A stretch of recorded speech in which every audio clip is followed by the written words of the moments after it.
Sempre achei que você fosse uma mulher. Os latinos sempre acham. Para o resto do mundo, morte sempre foi uma palavra bem masculina.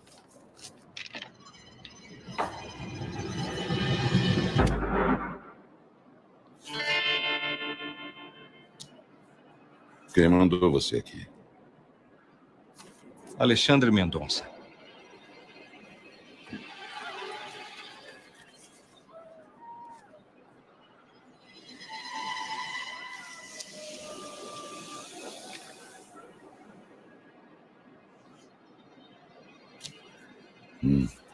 Malária. Parece que a filha do Mendonça não passa de hoje. Isso se você não morrer aqui agora.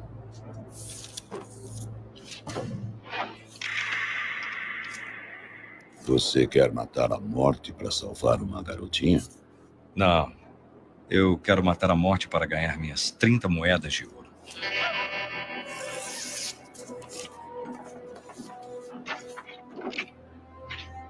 Olha, por que você não atira na Malária?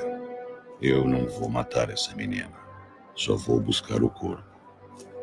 Onde você pensa que vai? Buscar o corpo.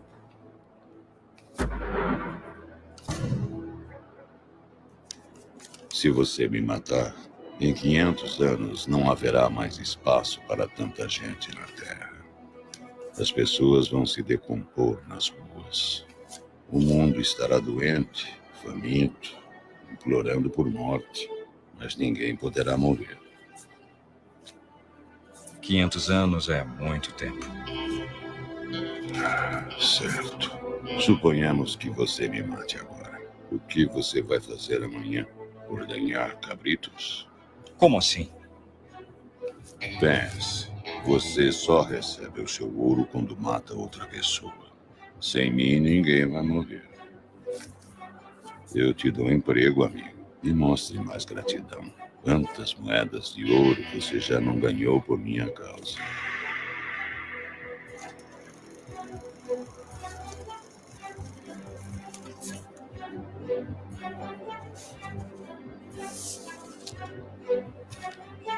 Aproveite bem essas 30 moedinhas, que vão ser as últimas que você vai ganhar, ordenhador de cabritos.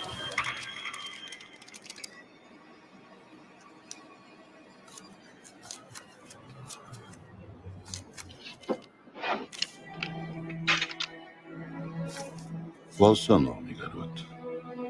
Carreira. Fabiano Carreira. Fabiano, que horas são agora? 6h39.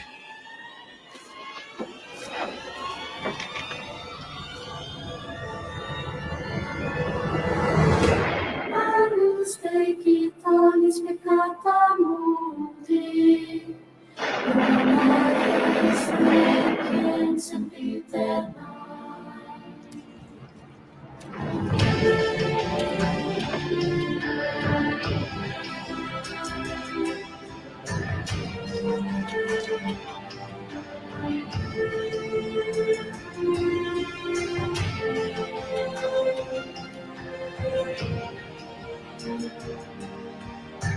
Maldita malária.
Sensacional.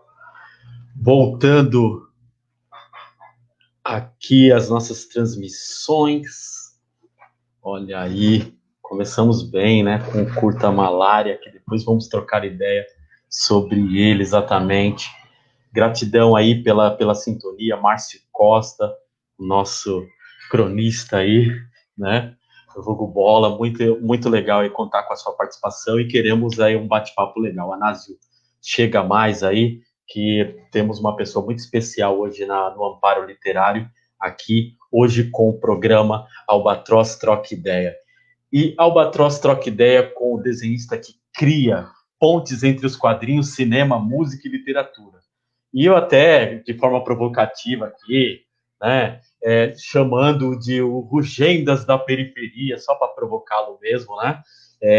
Mas remete a gente pensar o quanto os traços ou esse olhar documental presente em sua obra, né, remete a gente pensar, faz referência realmente ao Rugendas e também no Jean-Baptiste Debré, né? E ele é realmente isso, né? Ele traz suas visões, ele documenta o nosso período com seus críticos traços incríveis, né? Imperdível hoje, imperdível.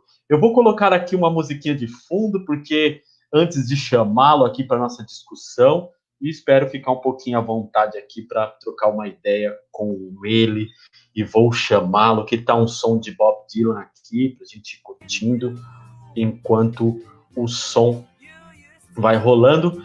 Vou chamando aqui, então, com vocês, olha aí, João Pinheiro! Salve! Satisfação, João! Salve, mano! Salve! Poxa, que legal, cara! Uma satisfação imensa, uma grande honra, imensa honra te receber aqui no Albatroz Troca Ideia. E trocar uma ideia contigo é sempre uma grande aprendizagem, cara. E aí, João? Firmeza, né, mano? Bom, seria melhor se a gente tivesse pessoalmente aí, né? Mas nas circunstâncias atuais, não tem como, né, mano? Então, firmeza aí, tamo junto. Márcio, Anásio aí, pelo que eu vi. Sim, eu vou ler todos os comentários aqui, que a galera já tá vindo em peso aqui, já vou trocar uma ideia contigo por esse programa, né? Esse programa que resiste, né? Porque a gente já estava fazendo ao vivo pelo Amparo, né? Presencialmente, como você mesmo disse, você foi um dos ilustres convidados já. João, para provocar você já de início, né? Eu falei algumas coisas aqui para ir te provocando. Eu gostaria que então você se definisse, João. Quem é João Pinheiro, cara? É com você. Pô, cara, sou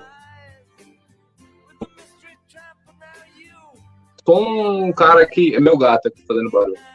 Sou, sei lá, cara da periferia que quer buscar expressar um pouco da nossa realidade pelos nossos olhos, assim, incentivar outros artistas, né, outras pessoas a fazer o mesmo, assim, sabe? Acho que é isso, assim. Claro, milhões de outras coisas, mas no momento... Não se iludam, senhores, porque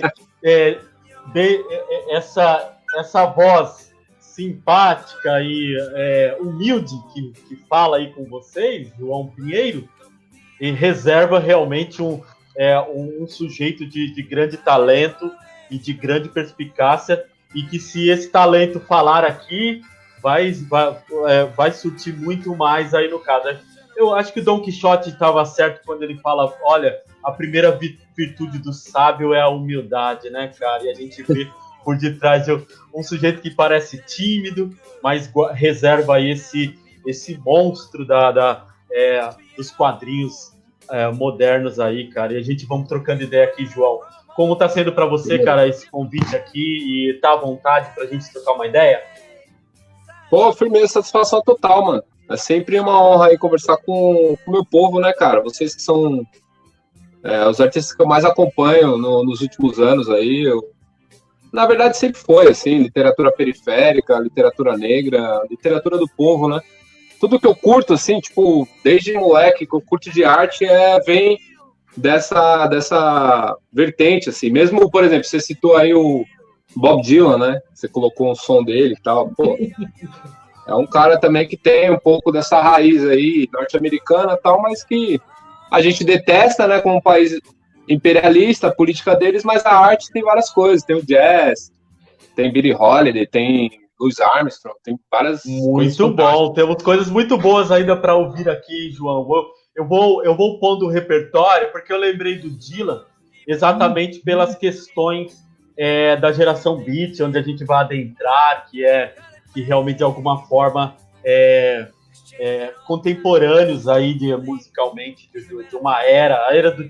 Eu acho que você vem traçando, provavelmente no seu traz um pouquinho da era do jazz, perpassando pelo pop e vai indo, né, cara? Eu quero saber dessas suas influências e de onde começou. A galera tá aqui com bastante comentário, eu vou trazendo aos poucos os comentários, a galera que tá presente, não fujam, sigam aí que já a gente vai ler todos esses comentários aí que a galera quer participar e muito aqui, viu, João? Bom, hoje trocando ideia então com o João Pinheiro. João, me diz uma coisa, cara, você quanto ativista, né, cara, e você traz nos seus tratos do quadrinho, né, fazendo essa ponte entre cinema, né, música, traz o movimento hip hop para dentro, os trejeitos da periferia, porque eu não vou falar estereótipo, né, cara? Nós temos nossa cultura, nós temos nossas malemolências e tal, e você procura trazer esses traços, cara. Quando foi esses nortes, João, para poder pensar, pô, eu quero levar a minha periferia, eu quero levar o meu bairro, a minha cultura para dentro dos quadrinhos, eu não vou ceder para outros vieses, é isso que eu quero fazer. Da onde surgiu essa perspectiva, cara?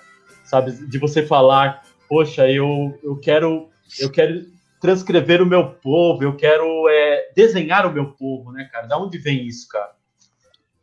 Cara, isso vem de lá de trás mesmo, assim, quando eu era moleque, comecei a ler, né, lia quadrinhos e tal, e já, logo que comecei a ler, já comecei a fazer meus quadrinhos, assim, e aí, nas primeiras histórias, eu contava os jogos de futebol, eu jogava bola todo dia, né, acho que como a maioria da molecada da periferia, assim, da nossa geração, pelo menos, acho que continua, na real, e aí eu contava essas histórias, eu contava as histórias das partidas de futebol nos quadrinhos, sabe? E aí logo eu fui fazer um curso de quadrinhos, quando eu tinha 13 anos, lá em Itaquera, que inclusive o Márcio até brincou aí que a gente era b-boy nessa época aí, né?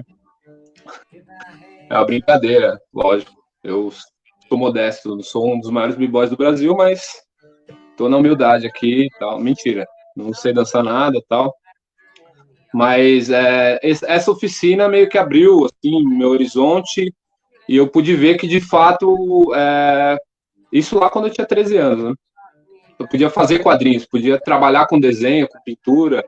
Então, eu tive 2 professores lá que me marcaram, assim. Um é o Jair Glass, que eu até convidei ele para assistir, não sei se ele está vendo, mas se tiver, um abraço, mestre, que é um pintor excepcional, assim, um cara incrível.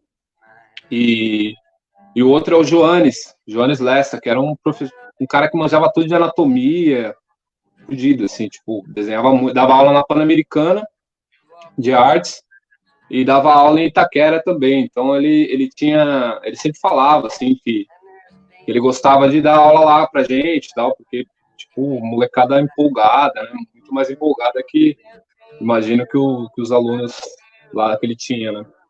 E esse professor, o Jair Glass, ele, numa das aulas, ele levou a gente para fazer um desenho de observação ali no centro de Itaquera, naquela igreja tradicional que tem lá, que era do lado da oficina Alfredo Volpi, né?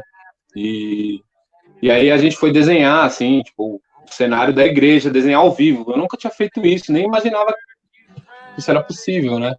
E a gente foi em turma, foi todos os alunos e tal, e, porra, ali eu vi que foi incrível, assim, tipo, mudou mesmo o jeito de eu enxergar até, né, eu gostava muito de quadrinhos, mas eu não sabia desse mundo das artes plásticas.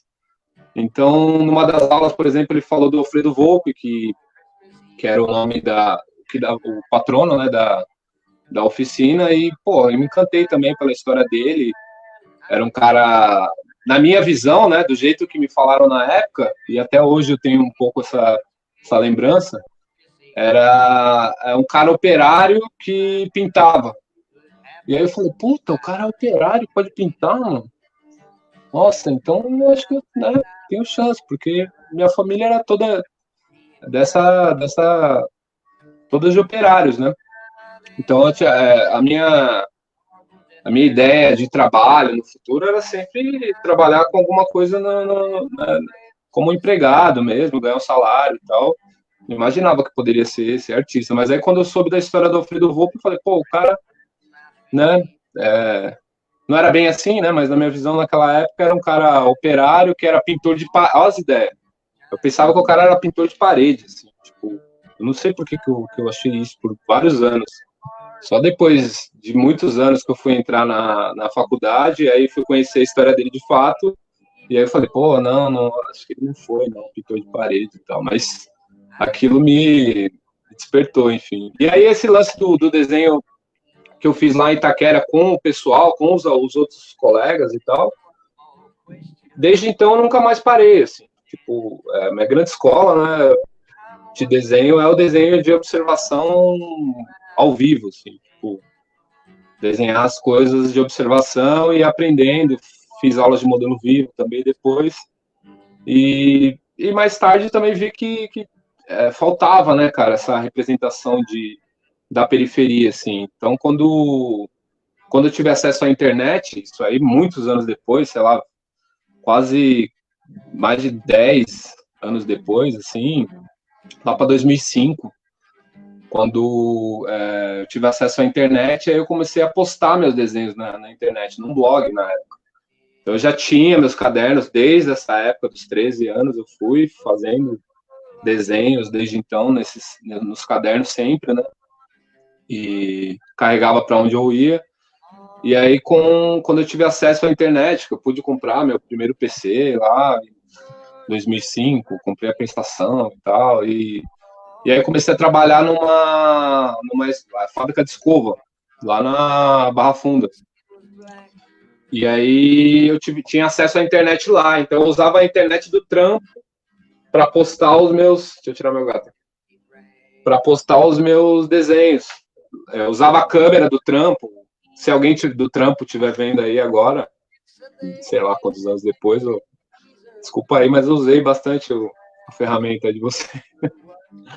E aí eu fotografei meus desenhos e comecei a postar.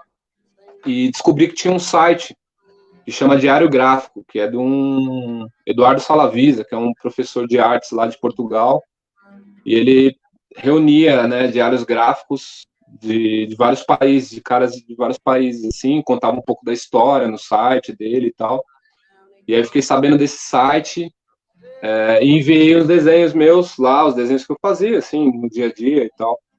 Tava no bar, tava na fila esperando o ônibus, tal, desenhando e mandei esses desenhos. E aí ele publicou nesse site. E aí, puta, eu vi que, cara, que legal, tinha outras pessoas que estavam representando as suas realidades, assim. Então, no blog lá tinha gente da Inglaterra, né, França, sei lá, Portugal e tal, e do Brasil, não lembro se tinha ainda, depois teve no Urban Sketcher, mas geralmente são desenhistas que representam mais pontos turísticos, né?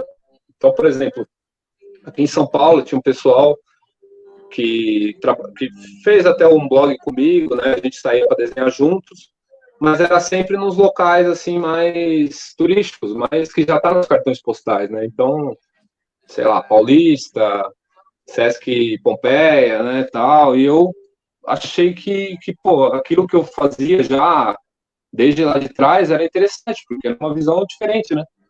Uma coisa que, como eu moro na periferia, sempre morei, cresci e tal, então eu achei que já gostava, já era uma coisa que eu curtia, e achei importante também. Eu acho que criar essa iconografia, né, que muitas vezes a gente não tem, assim, tem uma iconografia, uma visão de imagem, né, plástica, assim, vinda de pessoas de fora, que não moram aqui. Então, no campo das artes é meio isso, né, classe média para cima, assim, que sempre representou. Então, são os caras que escrevem, né, escreviam sobre nós, né, faziam filmes sobre nós, e hoje tem uma outra galera fazendo, como você, por exemplo, o Márcio, o Anásio, que é desenhista, né, Ferrez, enfim, se a gente for começar a citar, são centenas aí de milhares de escritoras e escritores, né, várias escritoras também, várias artistas, assim, que hoje a gente está representando, assim, a nossa própria realidade, né? Acho que isso é fundamental, cara. Muito bom, João. Muito bom. Nossa, eu tratei de não interferir na sua fala, pois ela realmente está mostrando uma trajetória muito rica, cara, de onde advém o seu olhar e sua ideologia, cara. É muito importante isso. Eu vou tratar agora de ler os comentários, porque eles já estão extensos e depois eu não conseguirei dar conta, João. E aí a gente ainda tem muito a trocar ideia. O Márcio Costa já chegou aqui dando um salve, né? O Anásio, salve João, salve Albatroz. E o Márcio, sou fã dos dois. Pô, cara, tamo junto, confluência de ideias total, Márcio. Vulgo bola, hein? O Onésio Cruz de João Pinheiro, grande fera dos quadrinhos, né? E o Everaldo Igor aqui, parceiro, sociólogo, cervejeiro. Salve, dando seu salve. O Onésio diz, grande fera, né? O Ismael Rojas, que é um poeta muito frequente aqui no Saraus, né? Parece que está morando agora. Depois a gente vai ver aqui onde ele está morando. Salve, Márcio Costa, reencontrando o Márcio aqui pela live, legal mesmo, pelo Albatroz Troca Ideia. E Walter de Almeida Costa, boa noite, camaradas. O Walter. Márcio Costa, mano, por onde você anda? Eu acho que ele pergunta para o Ismael Rojas, o Ismael responde aqui, 4 anos já em Recife, ou seja, temos a honra de contar aí com a audiência do Ismael lá em Recife, 4 anos morando em Recife, Márcio, que bacana. O Ronaldo Caldas, poeta lá de Suzano, diz só fera. E o Walter diz grande, João Pinheiro e Albatroz. O Márcio, então, desvelando aquilo que... revelando a trajetória, a união entre vocês, da onde provém a amizade. Na Alba, eu e o parceiro João Pinheiro, e o João fez esses comentários aí, como é que foi o encontro com o Márcio. Fomos um dos precursores em Itaquera, na dança de rua, grande b-boy, esse cara. Então quer dizer que você já emergia já. Nossa, brincadeira. Depois a gente vai saber um pouquinho mais dessa história, viu João? Então, a Zélia Siqueira aqui, poeta, diz, tem Dylan e tinha Jim Morrison também, risos, né? Falando um pouquinho aí da trilha sonora de uma época aí, presente aí na geração beat e toda o que provém disso, ou quem se influenciou exatamente, né? É preciso falar isso, né? Que muitas vezes é uma geração, faz parte de uma quantidade de músicos que de repente não é da geração, mas que se influenciou por ela, não é isso, João? Exatamente. Então temos aqui a Zélia Siqueira, tem Dylan, Jim Morrison, desenharam o meu povo, que mágico isso, ela diz, né? A Zélia Siqueira diz, adorou assim os seus ideais, João. O Ismael aqui, cumprimentando o Márcio e tal, a galera aqui, mentira nada tal. Você falou que era mentira, né? Mentira. E o Márcio diz, mentira nada. Foi isso mesmo, né? O grande Jair Glass, que você comentou aí, né? Márcio conhece ele. Bacana. E é legal essa história que vocês contaram. Depois a gente vai falar um pouquinho mais. O Juneca deu aulas de grafite na Alfredo Volpe, Stencil Art. Você conheceu? Pode crer. Juneca? Não conheci na época, não, mas eu tô ligado. Bom, o Onésio diz, desenhar é um sonho. Volpe deu aulas para o artista Antônio Petkov e muitas outras feras. Legal, valeu, Onésio. E o Everaldo John, como você está vendo o crescimento? Isso já é uma pergunta que pode vir depois, né? O crescimento de quadrinhos de direita no país como o Destro e outros. Depois a gente pode vir com essa pergunta. Então, aqui alguns cumprimentos, né? Abraço de São Paulo. E o Ronaldo Salve, Albatroz e João Pinheiro, um oceano de talento com essas duas feras. Vamos dando continuidade aqui e a gente vai traçando, então, alguns comentários aí, unindo com o ponto de vista da galera e algumas perguntas que possam surgir aqui, né, João? Para a gente não perder a pauta. Bom, João, sei que você é um cara bastante premiado, né? E assim, eu quero propagar agora um vídeo para a gente dar uma descansada dessa conversa. E na segunda etapa eu virei com umas próximas perguntas para você. Beleza assim? Demorou. Vamos lá, João, então, propagando o próximo vídeo de João Pinheiro aqui, da entrevista dele ao Metrópolis, sobre o Diário Vagulino, né? Que é uma das obras-primas de João Pinheiro aí.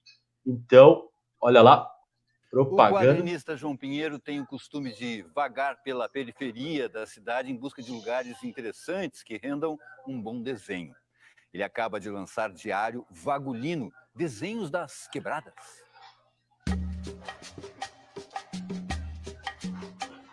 Burroughs, Kerouac, Carolina de Jesus. João Pinheiro já adaptou diversas obras literárias para os quadrinhos, participou de biografias e até de animações para o cinema. Com o Diário Vagulino, apresenta a sua veia mais autoral. É uma busca mais pessoal, acho. É um trabalho que ainda eu pretendo continuar assim, por muito tempo.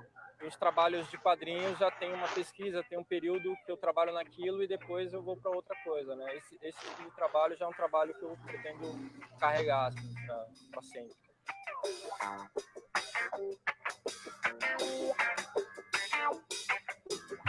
Como é que você escolhe os lugares? Não, eu vou caminhando assim e tem um ângulo certo, sabe? Às vezes tem dias que eu ando e não consigo encontrar nenhum lugar e acabo voltando para casa sem desenhar. Me atrai assim lugares que são mais peculiares, não são tão comuns. Assim. Então são casas improvisadas, né? De repente um bar que tem uma característica especial. Assim. São coisas mais diferenciadas que você só encontra aqui mesmo, só na periferia. Por que a periferia? Como é retratar a periferia? A periferia porque eu sou nascido e criado, né, aqui na Zona Leste. Todos os meus amigos moram em periferia e tal, e eu acho que é pouco retratado na área. E nos quadrinhos praticamente quase não existe.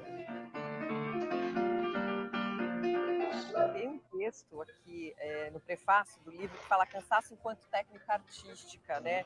Que o Josafá Gonçalves escreveu. Ele faz uma comparação que eu acho feliz assim com alguns escritores, né, que retratavam também essa realidade mais marginal, entre aspas, né? Tipo João Antônio, Plínio Marcos. E aí ele fala desse cansaço que é o cansaço do olhar, de você estar andando junto com as pessoas que são os trabalhadores, né, a grande massa.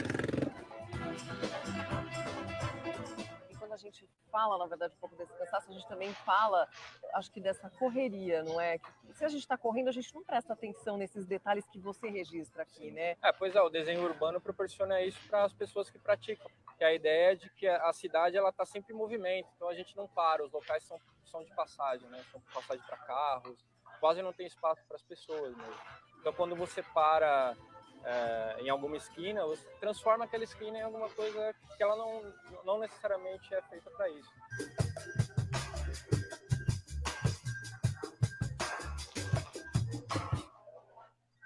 Bacana, João. Olha aí, resgatei esse vídeo porque eu acho um vídeo muito legal que apresentou o seu trabalho no saudoso programa Metrópolis, né? Deixa eu só dar uma pausa aqui para a gente dar continuidade à nossa fala. João, o Emboava está passando aqui, poeta Emboava, da Vila Curuçá, expressão da alma sobre riscos e rabisco, legal. Anásio Silva, talento da periferia. Bacana. João, me diz uma coisa, cara, você em algum momento, porque a gente observa nos seus traços e nas suas forma de realmente retratar a periferia, de que forma, por exemplo, você, de alguma forma, tem esse olhar fotográfico, né? E de que você, em algum momento, também flertou com uma câmera fotográfica, João? De que forma você traça esse paralelo entre a fotografia, exatamente, né? De uma máquina e a fotografia pelo olhar, no caso. Como é que você vê essas duas artes, cara? Cara, eu uso muita foto, assim. Uso muita fotografia no meu trabalho, né? Mas eu não trabalho com a fotografia como uma área, né, de expressão final, né? Não trabalho com fotografia. Eu uso as fotografias para fazer os meus desenhos. Então, em várias histórias em quadrinhos, assim, tiro. Sempre tô com.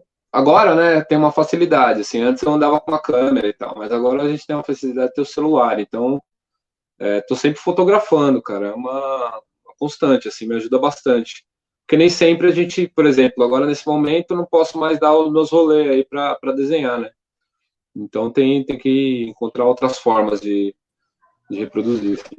Muito bem, e a gente, entre os seus posts nas redes sociais, a gente vê muitas vezes você flertando com o horizonte das quebradas, às vezes sentado num beiral de laje, e o João tem essa ligação mesmo com a periferia, está sempre atento a uma roda de bar, a molecada jogando uma bola, a um muro sujo, um carro jogado, né, de qualquer maneira num terreno baldio. O João está sempre buscando a retratar a periferia aí realmente da forma que ele é, de forma bastante realística.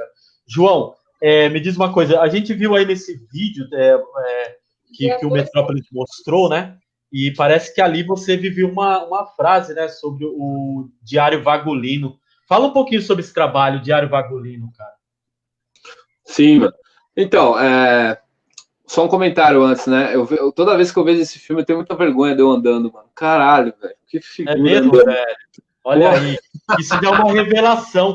Que bom ter provocado muito isso. Engraçado. A gente não quer saber, né? A gente não quer saber. Fala aí, cara. Não, eu acho muito engraçado, velho. Então, o Vagulino é esse aqui, cara. O Diário Vagulino. Na real, assim, aquele lance dos diários que eu te falei, né? Que eu sempre fiz, assim, sempre desenhei, mas eu não tinha um registro disso online, assim, não disponibilizava para as pessoas. Então, eram desenhos que eu fazia nos meus cadernos. Eu tenho mais de 50 cadernos, assim, desde moleque até hoje. E esses cadernos ficavam só eu mesmo que conhecia ele, né? Não levava ao público, assim. E aí, em 2014 ou 15, eu tive a ideia de criar um site para postar esses desenhos. E aí, desde então, todo desenho que eu faço, só desenhos, aí, no caso, o Diário Vagulino, tem um site, né? Ele chama diariovagulino.tumblr.com. E lá eu posto esses desenhos feitos na rua, né? Os desenhos que eu faço, por exemplo, com referência fotográfica, eu não coloco lá. Eu coloco só esses desenhos, né? O critério para entrar no site é que sejam desenhos que eu fiz ao vivo, assim, que eu saí na rua, parei e desenhei ali, porque eles têm uma particularidade, né? Que muitas vezes, assim, num desenho, quando você está na rua, você sabe como é, né, cara? Você tá lá, assim, tipo, em frente a um bar, de repente, aí já chega um pessoal para conversar, né? Tem o barulho os carros, né? O cheiro, tudo influencia, assim, no desenho. Eu acho que cria realmente é uma coisa diferenciada, assim. E os desenhos nem sempre... Eu desenho direto na caneta. Então, se tiver algum erro de perspectiva, alguma proporção errada, é como vai ficar, sabe?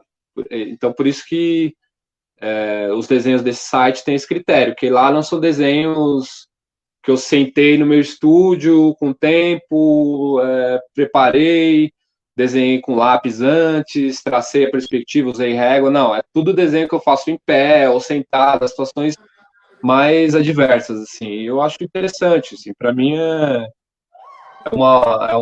mais espontâneo e tal, a pessoa pode ver ali como um desenho mais visceral, de repente.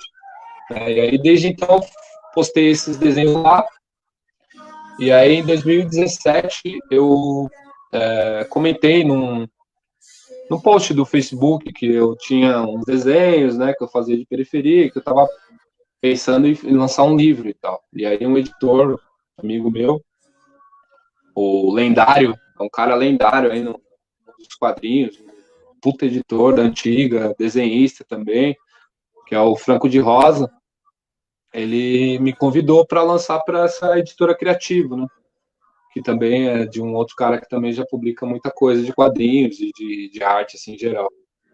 E aí foi isso, cara. Aí eu topei, assim, fizemos um livro meio que de última hora, foi tipo, pô, você tem esse livro aí, vamos lançar daqui 15 dias, tá ligado? Tipo, aí eu já tinha os desenhos todos e tal, e aí a gente fez uma edição, né?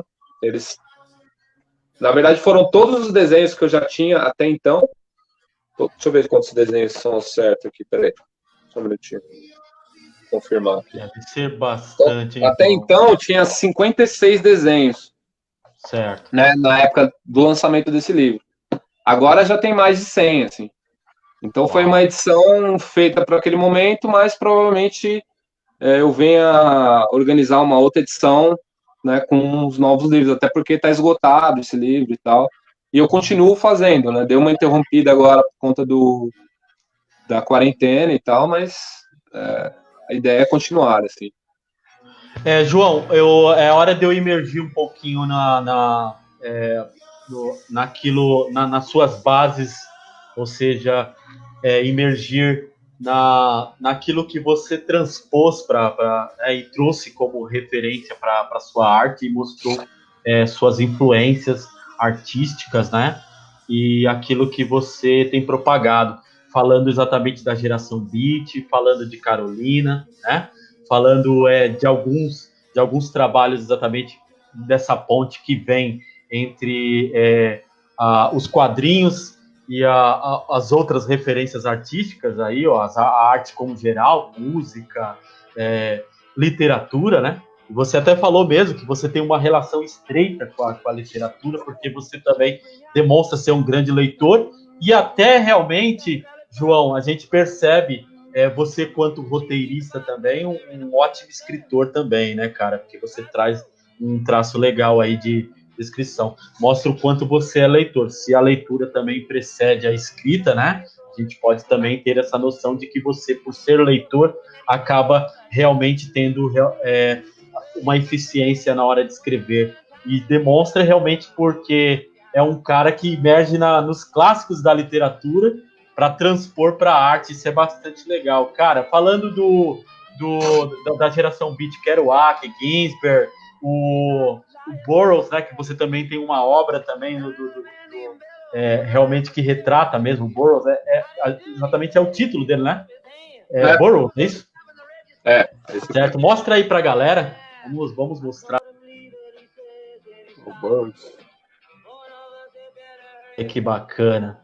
João, como foi transpor essa obra? Primeiro, você já era leitor dessa geração e fala, caramba, meu, eu tenho vontade de passar essa galera para os quadrinhos, né? Veio primeiro quem? O Kerouac, o Burroughs? Quem veio primeiro aí nessa lista? Cara, então, o que veio primeiro, na real, foi a Chiclete com Banana, tá ligado? Aquela revista... Chiclete com Banana, cara. Olha aquela revista em quadrinho, que publicava, né, o Angeli e tal, saía o Glauco, o Laerte, né, essa puta geração, assim. Então, na época que eu comecei a ler quadrinhos, na verdade, já um pouco depois, assim, quando eu tinha, sei lá, uns 14, 15 anos, aí comecei a ler a Chiclete com Banana, comprava nos sebos, nas bancas, que eu era office boy, então conseguia ter acesso a essas revistas, assim, e tinha uma edição, várias edições, na verdade, eles tinham um miolo da revista que chamava Jam, de Jam Session, né, e aí lá tinha textos, tinha, por exemplo, Glauco Matoso, Lourenço Mutarelli, né, vários escritores, o Piva. Ô João, você falando isso, cara, se percebe o seguinte, um artista não se forma somente por teorias, cara, é preciso vivências, né, cara? Então você vai falando das suas vivências aí, isso já me remete já faz com que eu reflita, cara, que para se tornar um João Pinheiro, pressupõe mesmo que tem que ter uma trajetória, influências, tem que viver. Olha você falando que foi office boy, que você se deparou com esta cena, foi se adaptando, foi se influenciando, foi vindo nos traços, fazendo oficina, até se tornar esse João que a gente conhece, cara. Cara, isso eu tô tentando contextualizar aí sua trajetória, porque isso vai dando uma ideia de como se formar um João Pinheiro, né? Como ser um João Pinheiro. Não adianta somente fazer um curso de desenho, cara. Tem por detrás também toda uma vivência, umas situações que se vive.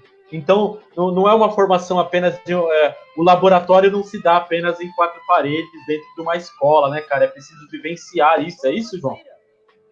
Com certeza, mano.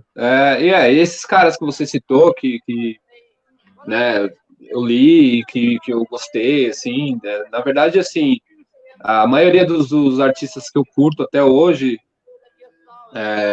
continuo conhecendo novos o tempo todo, são artistas que trazem a sua vivência para a sua obra, assim. Então é o caso do Kerouac, por exemplo, que trouxe um pouco da linguagem, até ele se inspirava nos caras, nos jazzistas, e traz um pouco do bebop, na época era os anos 50 ali, né, Charlie Parker, né, o Thelonious Monk, né, aqueles caras que improvisavam no jazz, pegavam um tema e arregaçava aquilo ali, era incrível, assim, e aí o Kerouac tenta trazer um pouco dessa linguagem para a literatura, né, tirar um pouco da literatura dos bancos acadêmicos, sei lá, tirar da academia e trazer para as ruas. Assim, isso foi o que quando eu li, né, sobre isso na Chiclete com Banana lá, o Cláudio Willer, grande poeta, grande ensaísta, pesquisador da obra de vários malditos, assim, ao redor da história. Quando eu vi essa história, assim, de que eles escreviam o que eles viviam, então eles viajavam, enchiam a cara, enfim, traziam tudo aquilo para a literatura da maneira mais crua possível, assim, aquilo me encantou, né, cara? Que era... até então eu não conhecia nada disso, assim. Tive muito pouco literatura na escola, né, cara? Sabe como é a escola... escola pública e tal, mas mesmo assim, eu acho fundamental a escola, né? Queria deixar isso... Porque hoje tem muita crítica sobre tudo, né? Então, a escola é uma merda, tal, mas, pô, eu aprendi a ler, né? Aprendi várias coisas, conheci várias pessoas legais, e pude, depois, procurar outras coisas, procurar por mim mesmo, assim, por minha conta, né? E aí o Kerouac era isso, assim, né? O Cláudio Willer, no texto dele, eu lembro até hoje que ele falava assim, você aprende, eu lembro exatamente o início do texto, assim, na escola você aprende quem foi Pedro do Álvares Cabral, quem foi fulano de tal, né, mas você nunca ouviu falar de Jack Kerouac, Jim Moriarty, Neil Cassidy, no caso, Allen Ginsberg, William Burroughs, todos esses caras, assim, você nunca ouviu falar e tal. E aí foi uma desconstrução, né, porque eu encontrei uma literatura que falava mais para mim, e depois dela é louco, né? Porque aí, a partir disso, você começa a sempre ter uma visão crítica das coisas, até que você chega assim, pô, tá, tem esses escritores aqui, mas e no Brasil, né? Quem são esses escritores? Quem são esses malditos? Aí, porra, vai encontrar João Antônio, Plínio Marcos, são, tipo, meus ídolos, tem até um quadrinho aqui não sei se dá para ver. Aqui, ó. João Antônio, né, tal. E aí, pô, vou atrás, leio o João Antônio, leio o Plínio Marcos, leio os malditos, né, brasileiros, leio o Lima Barreto e tal, e aí, tipo, aí vem a questão, pô, e as mulheres? Cadê as minas? Cadê as mulheres pretas? E aí tem uma mulher como Carolina Maria de Jesus, que aí é realmente, assim, muito mais revolucionário do que todos esses caras, na minha opinião, assim, que realmente mostra o quanto mais você conhece aquela frase clássica, né, de tudo que sei é que nada sei, assim, quanto mais você vai lendo, vai conhecendo, mais você vai questionando, e hoje a gente tem, né, na periferia, assim, escritores, escritoras, Débora Garcia, só para citar uma, assim, Conceição Evaristo, sei lá, poderia ficar citando várias, assim. Olha lá, Carolina. E Carolina é louco, né? Porque até alguém comentou aqui, eu não lembro agora, não me recordo o nome, mas falou do Jim Morrison. E aí uma coisa que eu sempre falo agora nos lugares onde eu vou, assim, porque o Jim Morrison, sempre, lógico que eu curti tudo dele, li os livros dele de poesia também, curti o som dele e tal. E aí uma coisa que eu sempre lia, né, quando escreviam sobre ele, era que ele era um artista, um multiartista, um grande cara que atuava, escrevia poesia, cantava muito bem, né, enfim, um artista multimídia. E aí, quando a gente pensa em Carolina era multimídia também, né, porque ela cantava, ela compunha, ela costurava a própria fantasia de penas, belíssima, assim, que ela fazia para ir nos desfiles de carnaval e tal. Ela queria atuar, ela atuou, na verdade, num filme que chama Favela, que foi feito por uma diretora alemã, onde ela representa ela mesma, né? Mas é incrível como ela já tinha saído da favela, já morava em outro lugar, mas ela voltou para uma outra favela para interpretar o seu próprio papel, assim. E o filme é incrível, assim, você vê como ela tem uma facilidade, sabe, para entrar, né, na personagem, lidar com a câmera, assim. São coisas que a gente vai percebendo, né, com o tempo, assim. Você vai percebendo que não dito, né, quando não falam de certos artistas, certos escritores, como a própria Carolina, que tentaram apagar ela, né, mas é impossível, assim. Você vê que a literatura periférica, a literatura negra, o rap, o hip hop faz, assim, uma homenagem sempre à Carolina. É uma inspiração, assim. E aí é isso, cara. Tipo, Bacana, colocou uma João. sementinha. Nós estamos aí já com Carolina de fundo, né? Nossa trilha sonora aí. Então, mudando de Bob Dylan para Carolina Maria de Jesus, já entramos aí num território dentro das influências de João Pinheiro. João, uma coisa também, né, cara, que a gente percebe, né? Por exemplo, a gente tratou de um João que também tem influência de teatrólogos, né, cara? Você cita Plínio Marcos aí, cara, e vem com essa literatura clássica, né? E muitas vezes que estão realmente às margens da mainstream que a gente conhece, né?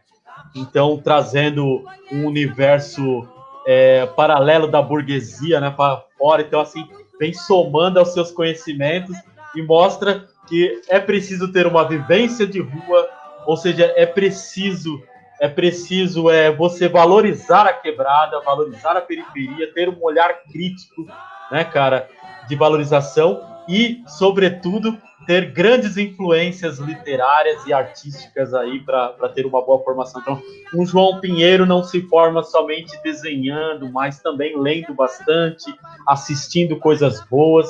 Falando de cinema, João, nós vimos o Curta Malária, né? Gostaria até de propagar um pouquinho mais ele aqui para quem ainda não assistiu, né? E a gente voltar falando sobre ele. Tudo bem assim?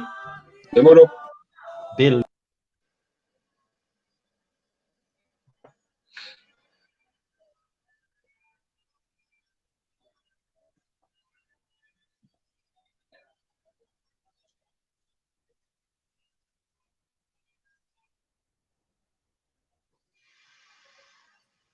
Voltando aqui, deixa eu só propagar, então, outro. Deixa eu só colocar aqui, João, para a gente poder voltar ao Curta Malária, né? Que já gostaria que você fosse comentando, viu, João? Porque, enquanto isso, eu vou colocar aqui, depois de dar uma pausa na sua fala. Sobre o Malária? Isso, cara. Então, mano, eu... Nessas, né, de desenhar e tal, eu comecei a dar aula uma época de desenho e era meu ganha-pão. E aí eu tive a oportunidade de ser chamado para trabalhar em agência de publicidade. E nessa agência eu conheci o Edson Oda, que é o diretor desse filme, é o idealizador. Na época ele era assistente de arte e tal, hoje ele foi estudar fora, cinema e tal, então era um cara já muito ligado a cinema, que curtia cinema. E aí ele veio com essa proposta convidou para desenhar esse curta, né? Mas deu um ponto então aí, João, e depois que a gente propagar, eu gostaria que daí por diante você seguisse com a sua fala, que está muito interessante. Só para a galera já ter um contexto do que você está dizendo.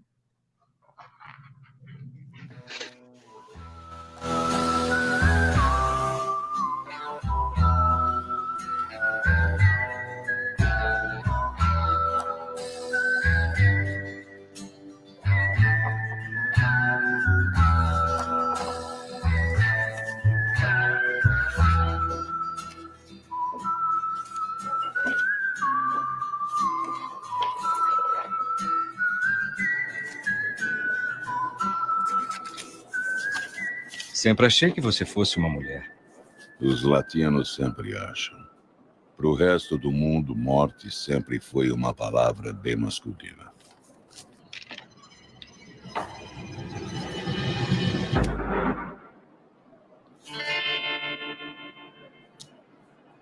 Quem mandou você aqui?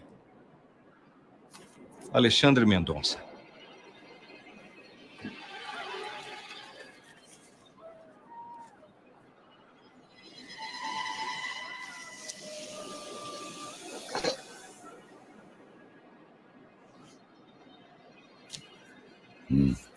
Malária. Parece que a filha do Mendonça não passa de hoje.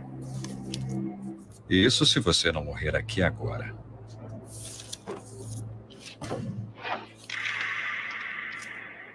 Você quer matar a morte para salvar uma garotinha? Não. Eu quero matar a morte para ganhar minhas 30 moedas de ouro.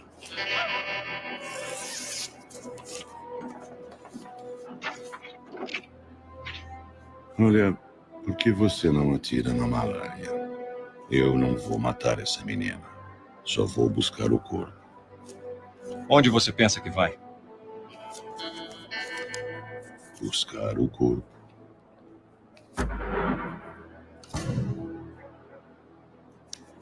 Se você me matar, em 500 anos não haverá mais espaço para tanta gente na Terra.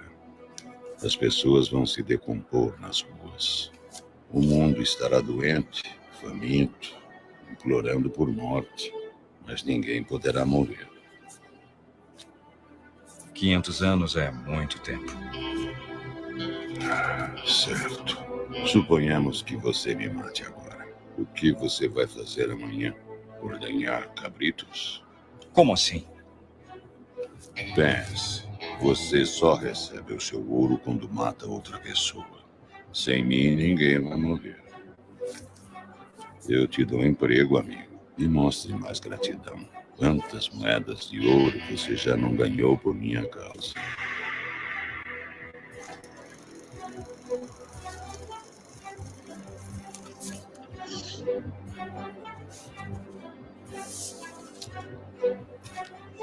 Aproveite bem essas 30 moedinhas, que vão ser as últimas que você vai ganhar, ordenhador de cabritos.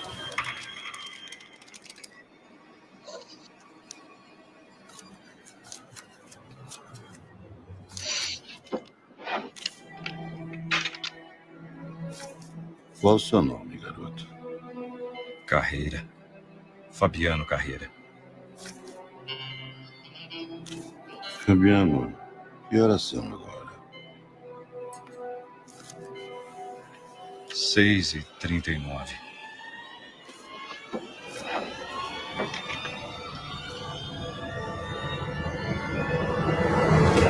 Agnus Dei qui tollis peccata mundi, Agnus Dei et sempiterna.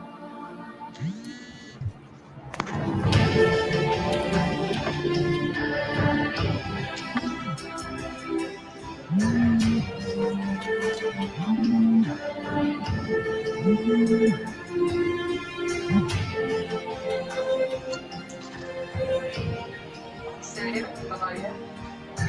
Maldita malária. Eu quero começar porque eu sei que tudo está acontecendo com a gente. Não é culpa de ninguém, eu não consigo dor na nossa conta, mas assim, eu me senti muito prejudicada em ter perdido o conhecimento que poderia ter tido com o senhor numa aula de fato presencial, no sentido de ler, principalmente a parte teórica, que foi mais que aliás, o que mais está me angustiando, de poder encarar a aula. É isso, João. Gostaria então que você falasse um pouquinho, né, João? O que o senhor me indica? Isso não significa Nós temos uma voz de fundo, João, rolando aí. É online, não. Ah. Sim, João. Tá me ouvindo, João? Opa, tô ouvindo. Tá me ouvindo aí? Tô te ouvindo. Então, João, agora você pode, a partir daí, agora a galera tá bem contextualizada sobre malária. Continue, cara. Então, cara, pra fazer justiça, né, na real, assim, eu só fiz os desenhos desse curta. A ideia toda foi foda, ele fez o roteiro e pensou nesse modo de colocar a história, de contar, assim, então foi tudo elaborado por ele. E eu só fiz os desenhos mesmo, assim, entendeu? Né, João? Esses recortes. Isso. Mas origami. Assim, os recortes, ele quem fez, ou você já fez nos moldes recortes para que ele já só trabalhasse? Não, na verdade ele fez a gente fez assim, tinha um roteiro, e aí eu fiz uma decupagem do roteiro. Então, logo quando ele me convidou, né, a gente foi conversar sobre, aí ele falou, eu quero fazer uma parada, ele me explicando antes de tudo o projeto, né, uma parada meio Sérgio Leone. Daí eu falei, pô, então tô dentro, velho, demorou. E aí a gente fez toda a decupagem, então quais cenas iam entrar, como ia ser a câmera e tal, e a partir daí eu desenhei, fiz todos os desenhos, né, tal, e ele fez a montagem, então ele cortou, tudo aquilo que você viu ali ele com uma equipe também, tinha um pessoal que estava trabalhando com ele, que eram os caras que montaram, né, toda aquela cena e tal, a sequência. Mas foi um curta muito legal, assim, foi uma puta oportunidade, curti muito fazer.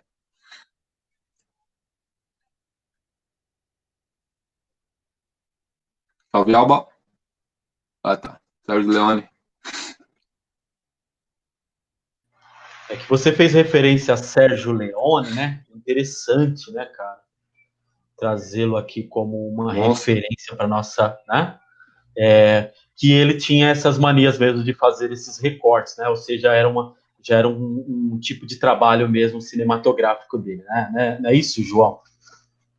Sim, um grande diretor. Ele era referência, assim, né? Porque tem esses closes no olho, assim, né? Do personagem. Então, o personagem da morte, ele é um cara que já viu tudo, né? Imaginar a morte, então já viu tudo, assim, já viu de tudo. Tem que ter um olhar, tem que ter um... Era mais nesse ponto que minha participação foi mais isso, assim, tentar passar um pouco dessa ideia, né, do que ele tinha pro desenho, assim. Mas foi bem legal, cara. Então, João, agora partindo aqui para as perguntas que ficaram, o Everaldo Igor pergunta para você, né? João, como você está vendo o crescimento de quadrinhos de direita no país, como o Destro e outros, né? Cara, ó, é assim, primeiro, né,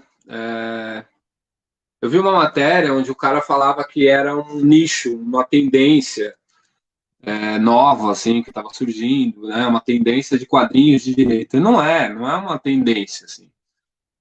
São, sei lá, 2, 3 personagens de quadrinhos que são financiados de alguma forma que a gente não sabe como também, né? Principalmente esses personagens, Doutrinador, Destro, sabe? Os caras têm um puta financiamento e conseguem produzir isso, assim, mas não quer dizer que seja uma tendência, uma nova onda, e nem nada disso, assim. Quadrinhos desse tipo sempre existiram e sempre vão existir, assim, mas não é uma tendência, não é majoritário nem nada. Se você for numa feira de quadrinhos, né, independente, e acho que você já foi em algumas, você mesmo tem o seu próprio gibi, né, cara? Você sabe que não é assim, tipo, a maioria dos quadrinhos não tem essa vertente, mas sempre vai ter, claro, mas não é nada assim como pintaram, tipo, nossa, um novo nicho, uma coisa assim, sabe?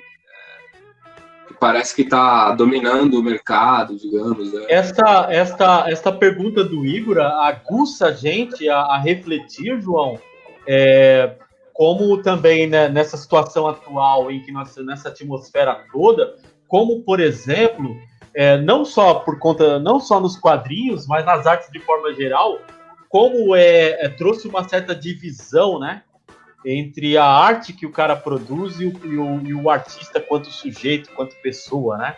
Então nós temos os casos aí de artistas que venerados um tempo atrás, né? E hoje, por conta das suas posições políticas, das suas posições, né, de como ele se posiciona, das suas visões, muitas vezes sabe, duas, né? Ou seja, que cria às vezes até mesmo um paradoxo, né?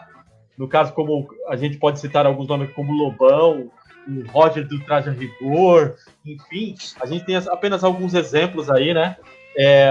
Mas trouxe realmente assim, você acha, tem de separar mesmo o artista de sua arte? Por exemplo, a arte é uma coisa, o artista é outra. Por exemplo, a gente teve o caso lá do Woody Allen, por exemplo, que acusado de pedofilia, de agressão, tal, uma coisa assim. Mas só que, quanto cineasta, um cara inquestionável, né? E a gente tem o Polanski, temos muitos exemplos aí nas artes que o cara, né, não condiz com a sua própria arte, no sentido dele quanto sujeito, né? É repudiável o sujeito e a arte é adorável. Como é que é isso, cara? Então, cara, é complexo, né? Porque a arte ela tem uma natureza própria, assim. Então, tem vários, a gente poderia falar de vários, por exemplo, Céline, né? Ferdinand Céline, francês, publicou o primeiro livro dele logo ali após a Primeira Guerra. Ele lutou na Primeira Guerra, sofreu um acidente, ficou com um problema no ouvido e tal. E o livro dele chama... Ai, caramba. Não é o Morte a Crédito. Morte a Crédito é o segundo. Tem um primeiro. Só um minuto, deixa eu ver. A biblioteca de João Pinheiro é fácil. Esse livro aqui, ó. Esse livro, Viagem ao Fim da Noite, né? Que aí ele fala narra um pouco, assim, em primeira pessoa também, a ida dele para a Primeira Guerra e tal. E é um livro incrível, assim, humanista, você vê um humanismo ali no personagem, né? A linguagem dele também tem muito de trazer a linguagem coloquial pro texto e tal. Quando ele lançou esse livro, inclusive o Trotsky fez uma resenha falando que, nossa, nós descobrimos um novo escritor socialista, assim, um grande companheiro e tal, algo do tipo, assim, elogiou, achou que era um escritor humanista, né, um escritor que estava ali para representar esse mundo, né, efervescente daquela época, assim. Só que depois o cara descambou para o nazismo e chegou a apoiar o nazismo e tal, apoiou a invasão da França, mas você não vê isso na obra dele, sabe? É um cara nazista, assim. Eu li antes de saber de tudo isso e achei incrível. Então, depois que eu soube que ele acabou apoiando o Partido Nazista, a obra dele eu não descartei, assim. Um escritor, um bom escritor, um grande escritor. A obra dele não traz isso aí, não é uma coisa que transparece ali na obra, sabe? É uma coisa que ele fez enquanto pessoa. A obra é maior do que ele.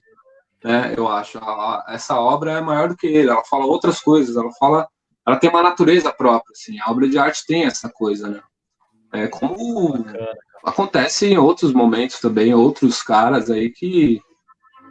Agora sim, né, o grande problema que a gente viu acontecer no país, assim, no mundo até, é que uma coisa é o cara ter uma posição liberal, de direita, sei lá, ser um cara de centro e tal, e ter as opiniões dele. Outra coisa é o cara ser de extrema direita, né? E aí é o problema desses caras, tipo Lobão, Roger, que eles partiram para um lado, assim, que aí não tem mais volta, né, mano? O próprio Céline mesmo, ele pagou caro, assim, pelo que ele fez, tipo, Na França não comemoram o aniversário dele, da obra dele, a obra dele é repudiada pelo público. E aí a gente é difícil, o que você vai vendo fazer? cada vez mais, eu acho que é conforme o criticismo vai, e, por exemplo, a crítica literária vai se deparando com algumas questões que em época não estava tão preocupada, atualmente ela analisa com um olhar mais minucioso, né, João? Por esse crivo tem passado também o próprio Monteiro Lobato, né? Tem sido alvo de muitas críticas. Como é que você vê isso também aqui na nossa... O Monteiro Lobato. Ah, sim.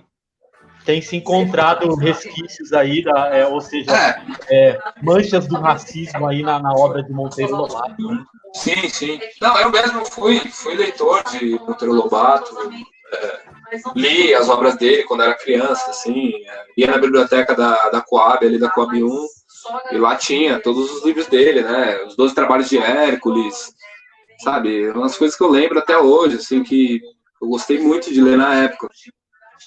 Mas tinha várias passagens racistas, né, e também, depois que as cartas dele foram reveladas, né, que aí mostram um outro lado até muito mais radical do que a própria obra. Assim. Eu acho que é impossível não ter uma crítica, né, cara?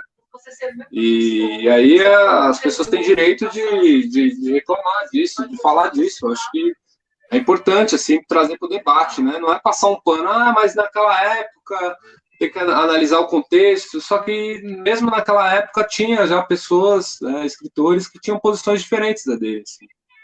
Então não é totalmente perdoável, não vamos passar um pano assim totalmente, porque eu acho que e assim, né, eu sou um cara, apesar de também vir de família negra e tal, mas eu sou um cara fenotipicamente branco, né, cara, na periferia, assim.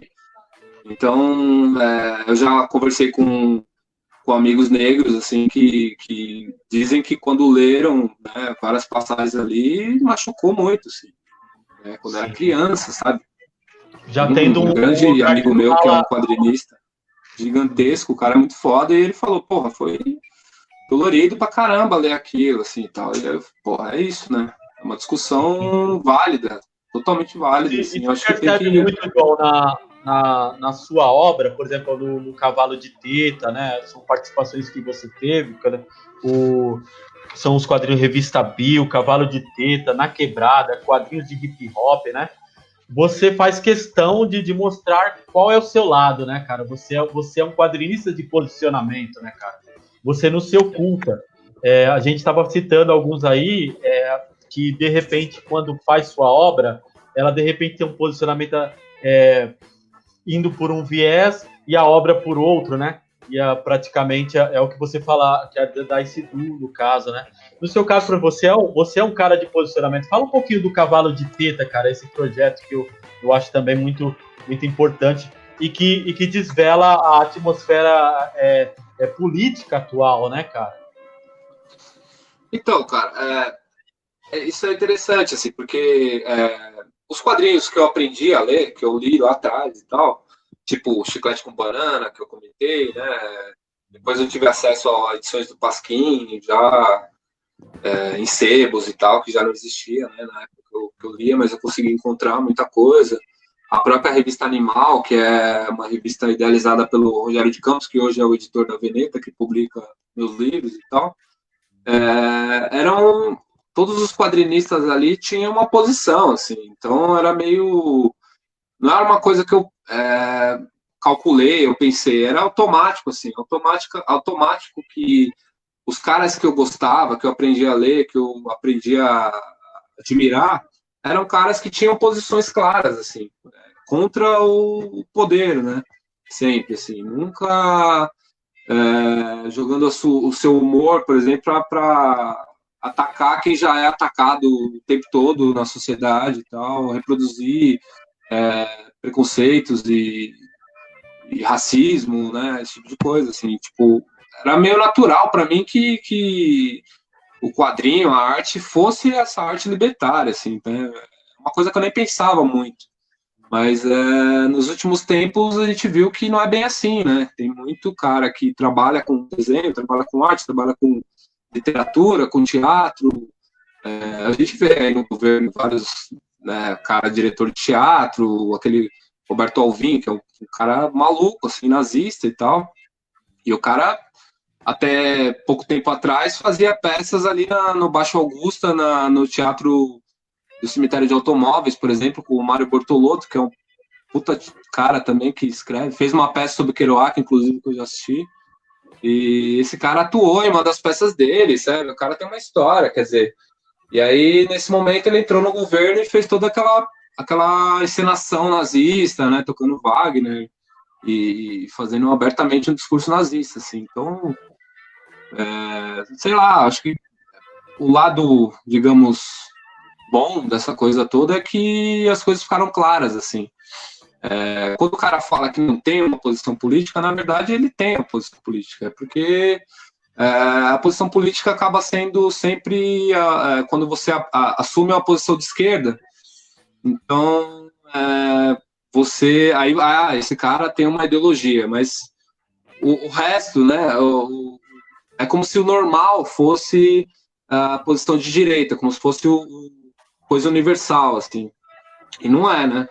Esse lance de que reclamam muito da polarização, não, é bom a polarização. A polarização é para mostrar justamente que não existe uma visão única. Existe a esquerda, existe o povo, existe, né, a gente fazendo arte. Então, tem o cara que faz quadrinho, tem os quadrinhos da Marvel, tem os quadrinhos comerciais, mas tem também os caras da periferia que faz quadrinho, que tem história para contar, tem condições de contar sua história, tem condições de escrever um livro, né, falar sobre si mesmo, refletir sobre a realidade. Não precisa ter um antropólogo de fora ou algo do tipo para falar o que a gente tem que ser, assim. Eu acho importante, cara, eu acho fundamental que as pessoas se posicionem mesmo, né, e de um jeito ou de outro não existe nada neutro, você sabe disso, cara.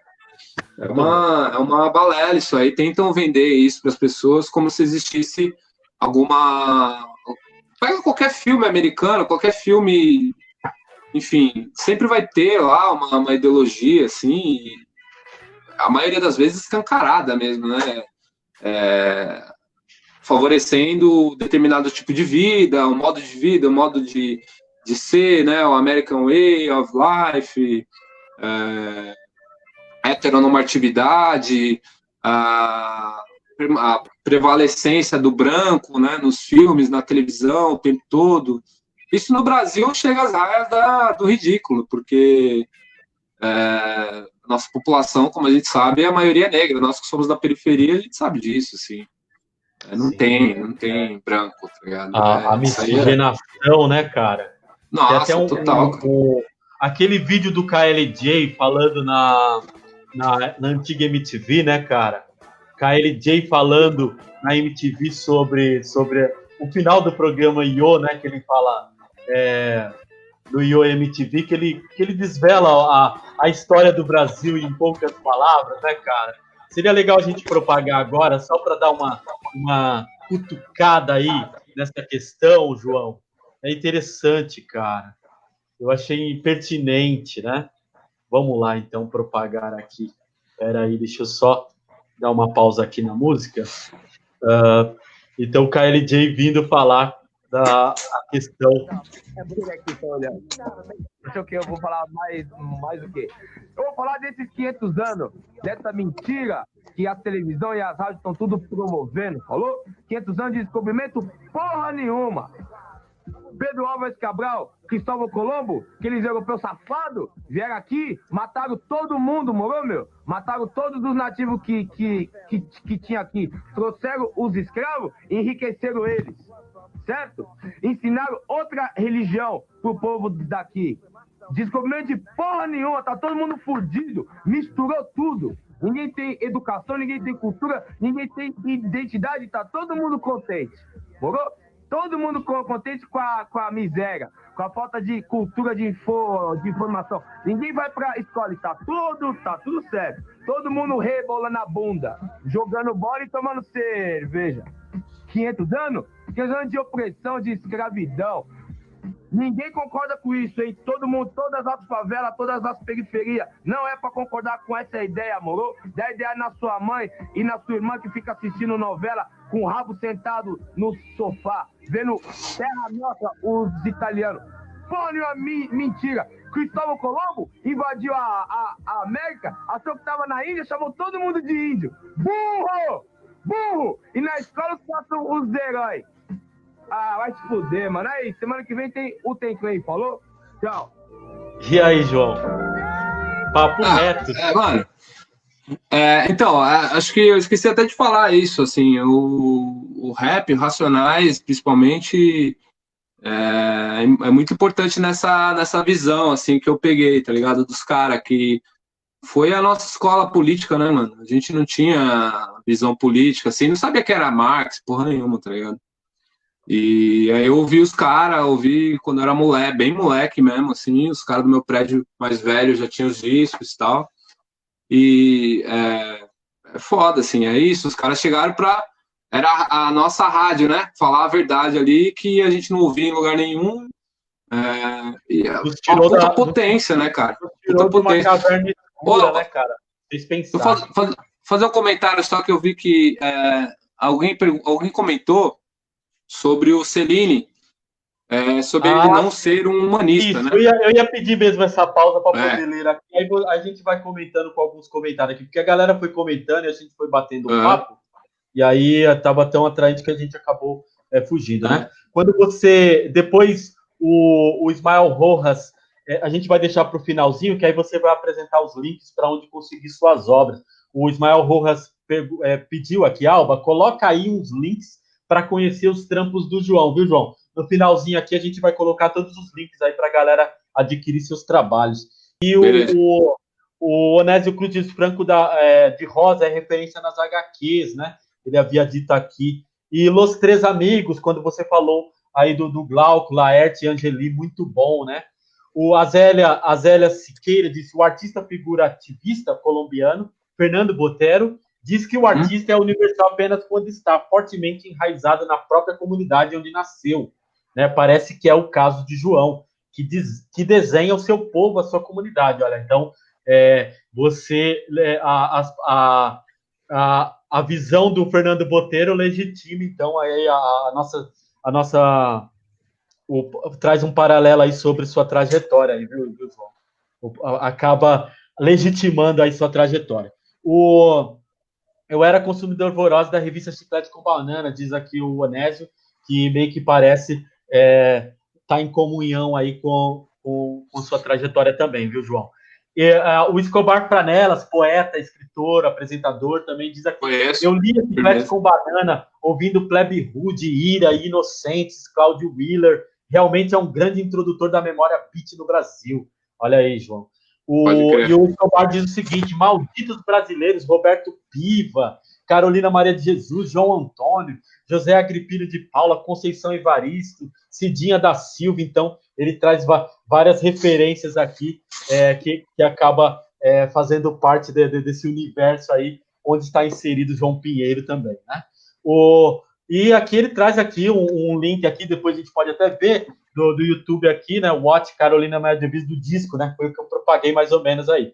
O Walter de Almeida Costa diz: também gostava muito do Plebe Rude, uma forte crítica ao capitalismo, né? E o Onésio atesta aqui, assistindo uma aula sobre quadrinhos. Muito obrigado pela oportunidade, né? O Onésio agradece aí. E Zélia Siqueira: Cellini é um grande escritor, mas não humanista, João. Ela diz aqui, né? E a Nina Oliveira está aqui dando uma boa noite. E aí, João, o que você tem a dizer? Não, sim, eu queria esclarecer o que eu disse. Na verdade, eu não falei que ele era um humanista.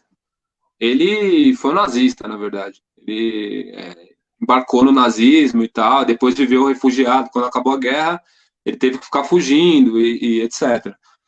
O que eu disse é que a obra, quando você lê a obra, inclusive Trotsky leu, né, o Viagem ao Fim da Noite, e elogiou o livro como se falasse assim: bem-vindo, né, um novo escritor humanista pela obra, né, antes de acontecer tudo o que aconteceu, assim. Sim, então, sim. ele não é humanista. Dentro do que ele está falando, né, a comparação da obra do sujeito, né, do artista e Exato. a obra, né?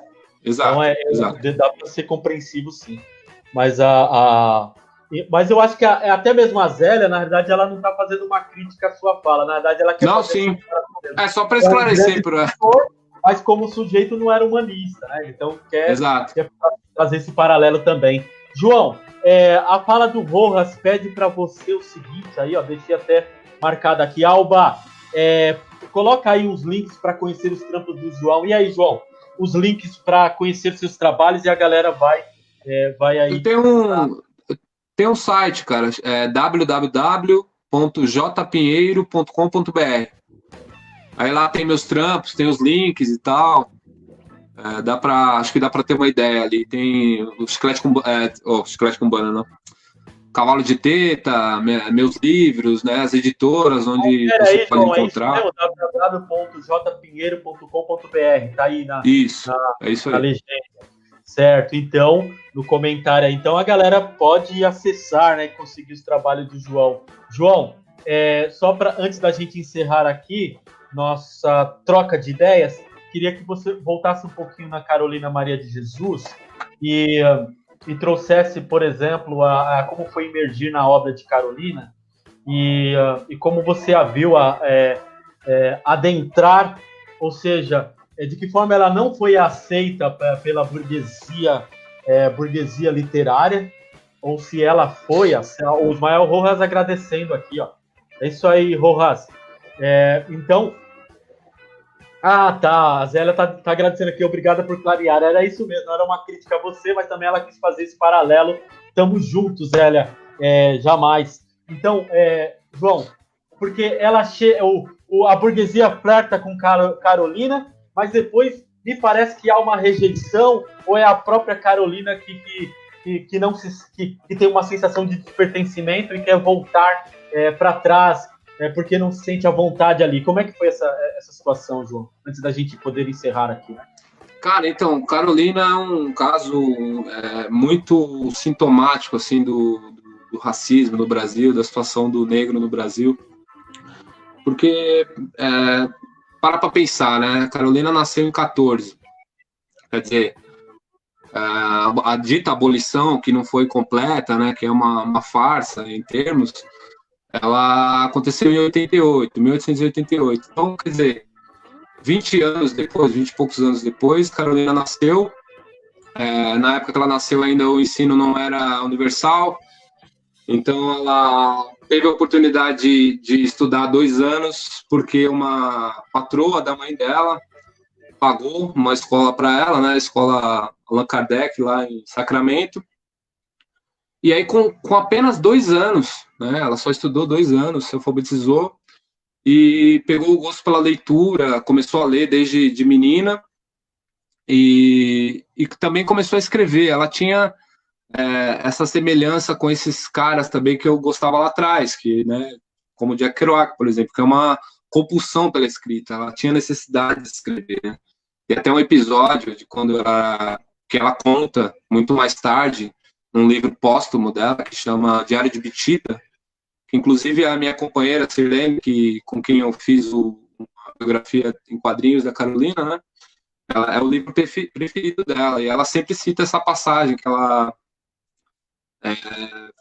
foi levada, ela era muito arteira, né? Segundo ela mesma, lá no texto, bagunçava muito, uma criança muito ativa e tal, e aí a mãe dela, ela tinha fortes dores de cabeça, e a mãe dela levou ela para um médico que tinha lá na cidade, que era o Eurípides Barçanufo, que é para quem é espírita, ele é um grande nome do espiritismo, né, no Brasil. E aí levou a Carolina lá e aí contou a história para ele, que ela tinha muitas dores de cabeça e tal. E aí, segundo a Carolina, ele teria dito que, para a mãe, né, teria dito que ela não tinha problema nenhum, que o único problema que ela tinha é que ela tinha muitas ideias na cabeça, ela era uma poetisa. Então, ela tinha um destino, né?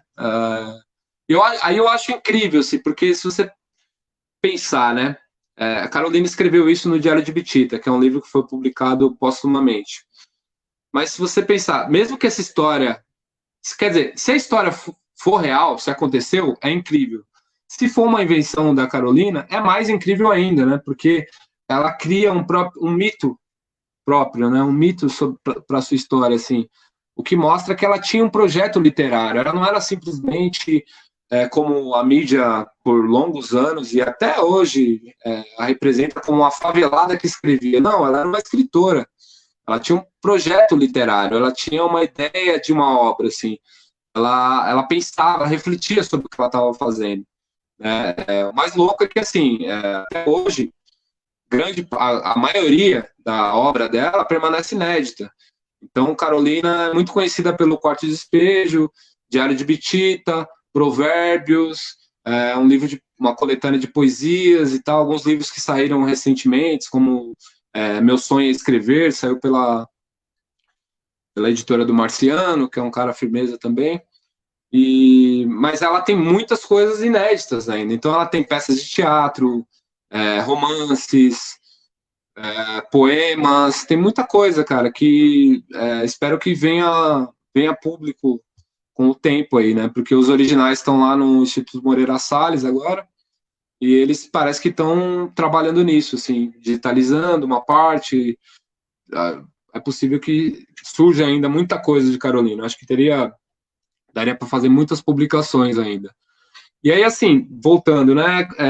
Carolina começa a escrever, vem para São Paulo, ela trabalha na casa de um médico, o Zerbini, que foi um dos primeiros cirurgiões aqui de São Paulo e tal. Ela trabalhava na casa dele.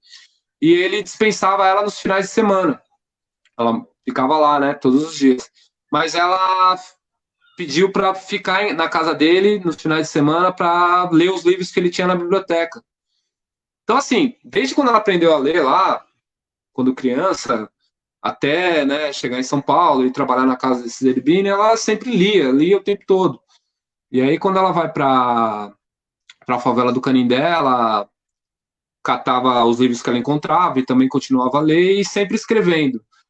E aí, assim, tem a coisa o Audálio, você colocou uma foto do Audálio aí, grande figura. Nossa, que esteja em bom lugar, porque o Audálio a gente conheceu, é um cara, um ativista, assim, um cara que lutou contra a ditadura, denunciou a morte do Herzog, né? Ele era presidente dos sindicatos jornalistas na época. E ele mesmo disse pra gente, né? Eu e a Silene entrevistamos quando a gente estava fazendo o quadrinho, e ele disse que, né, como ele é dito como o descobridor de Carolina, né? Mas ele mesmo falou que ela que, na verdade, se apresentou para ele, porque ele estava fazendo uma reportagem na favela do Canindé, na época, nas Folhas, né, que era Folha da Tarde, Folha da Manhã, que hoje é a Folha de São Paulo. E aí ele estava indo vários dias na favela, todo mundo já sabia da favela. Né? A gente sabe, a Quebrada a gente sabe quem é daqui, quem não é e tal. E aí ele estava indo lá, ela ficou sabendo que ele estava lá na favela, todo mundo da favela sabia, na verdade. E aí ele estava já no terceiro dia, fazendo a reportagem, colhendo depoimentos, ele escreveu uma matéria, né? Mas aí, de repente, ele ouviu uma mulher alta, como ele mesmo descreveu, negra, assim, brava, brigando com os homens, né, que estavam brincando ali nos brinquedos que foi feito para as crianças. Então, os caras estavam brincando ali, ela chegou e falou: vocês não podem fazer isso, estão estragando o brinquedo, eu vou colocar vocês no meu livro.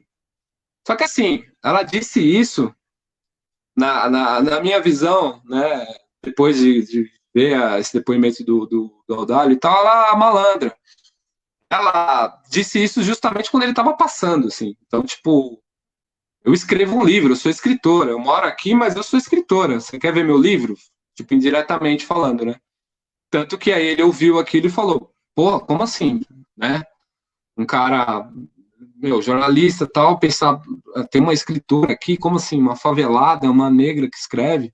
Que história é essa de livro? Não, eu escrevo, eu sou escritora, eu escrevo todas as coisas que acontecem aqui, eu registro e tal. Vamos lá no meu barraco que eu te mostro, né? E aí nessas ela fisgou ele pra ir no barraco e ela mostrar os diários.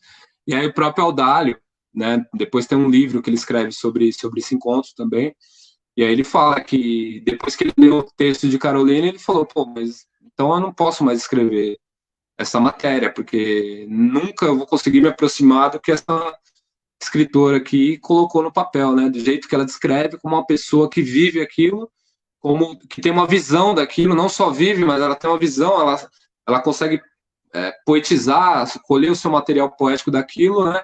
E transformar em arte, assim. E aí ele decide publicar os diários dela. Ao invés de ele publicar uma matéria escrita por ele decide publicar o diário dela, e aí um puta alvoroço, né? Um puta sucesso. E aí eles prometem que vão publicar um livro, né? Coletar esse material, editar e fazer um livro, e isso acontece em 1960. E aí é um puta sucesso, né? Na época, nos anos 60, o Jorge Amado já era um grande escritor, já era um escritor renomado. E ele lançou Gabriela, Cravo e Canela nesse ano. E Carolina vendeu mais do que o Jorge Amado. Assim, foi publicada em mais de 40 países, traduzido para mais de 14 línguas, né? Viajou pela América do Sul. Os livros dela estão por aí, assim. Mas logo depois, né? Ela lança o livro em 60, e aí tem aquele alvoroço, ela vai é convidada para os palácios, para jantar, para almoçar. Ela vai na casa do Suplicy, por exemplo, da família do Suplicy. E a própria Vera Eunice fala isso, que os filhos, né, a Vera, no caso, a filha dela, eles vão nos lugares e eles não sabiam nem comer, assim, porque eles passavam fome. E aí, quando chegam nesses lugares, ela fala assim, ela descreve, não sabia comer, pegava tipo bife e molhava na Coca-Cola, sabe, umas coisas assim. E, enfim, mas ela tem esse sucesso, mas ela é consumida como um produto, né? Como no capitalismo tem essas coisas, né? Sim, então ela tem uma publicidade em torno dela, tem todo um alvoroço, mas não pelo que de fato pelo fato dela ser uma escritora, mas por ser uma coisa exótica. E me parece, viu, João, entrando nisso que você falou, exatamente parece que é uma realidade que sempre costuma fazer. Se a gente voltar também para uma outra, o olhar, por exemplo, para o cinema, a gente tem alguns casos, o Pichote, por exemplo, né, o Fernando da Silva, né, também adentra, né, esse universo burguês e é consumido. Cidade de Deus. Exatamente, a gente tem até o Doc dizendo, né, o pós-Cidade de Deus, como é que ficou essa galera. Tem atores trabalhando, um ator trabalhando como Uber atualmente, outro trabalha num hotel, né, cara? Alguns pelos seus próprios talentos, às vezes por ter outros horizontes de versatilidade, conseguiram ser músico, entrar para o teatro, mas enfim, mostra que é uma realidade que costuma realmente acontecer, né? A burguesia nos consome e depois... Os Racionais têm uma coisa, umas críticas sobre isso, né? E até mesmo durante muito tempo, os próprios Racionais resistiram em não dar entrevista a nenhuma emissora, né? Há pouco tempo que o Ed Rock decidiu dar uma entrevista, tal. A gente viu o Blue dando uma entrevista aqui, ou o Brown selecionando para quem vai dar uma entrevista, porque eles entendem que essa forma de nos consumir e depois nos jogar fora, não é isso, cara? Exato, né? Porque vira um produto, assim. Então ela foi consumida pela classe média na época como uma coisa curiosa. Nossa, escritora e tal. E depois, para logo depois ser descartada como uma coisa que até hoje tem, né, formadores de opinião de classe alta, né, os caras brancos e tal, da academia brasileira, tal, que diz que ela não é uma escritora, né? Até hoje tem isso. Então, assim, foda-se, né? O que esses caras acham, né? Porque, na verdade, para nós tá ligado? Foda-se. Sim, exatamente. Então, é isso, assim, eu acho que Carolina até hoje continua chutando as portas, né? Ela chutou a porta lá atrás e continua arrombando tudo, porque ela se impõe, assim. É impossível...